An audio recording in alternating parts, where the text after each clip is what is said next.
Hello, you're welcome to my YouTube channel once again. Thank you for always coming back, and if you are just checking in, you're welcome to my YouTube channel. So today we are going to be learning how to make these bridal and fan. So here are the things you're going to be needing, and here's the first step. Just wrap your skeleton with your fabric like that, round. Now you have this. So you start from the center and start to wrap your trimmings round it like that, like that, and like that, and like that, and like that. I used two types of trimming designs here. So that's just me wrapping it round the piece like that using my UHU glue.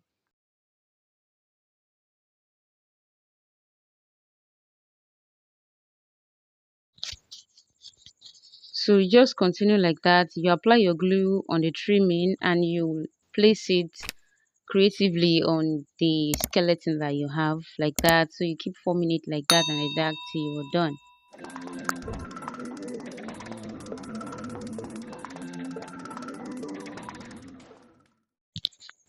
Once you are done with that, you are now going to cover every open space that you see on the hand fan. You're going to cover it with the trimming. So just cut out a part of it like I am doing, add your glue to it and use it to cover up all of those openings. Line it up in a way that will make your work fine and neat. Also, as for the designs, you want the edges to be well laid on each other, then you glue them together so that they can close up like that. Then you come to the handle part, then wrap it up with your trimming as well. I wrapped this up with a foam before I started wrapping it up with my trimming. So I wrap it with a foam like that. You can do yours with fabric or you do foam, then you do fabric on top like that. So I now added my trimming to make the handle look good as well.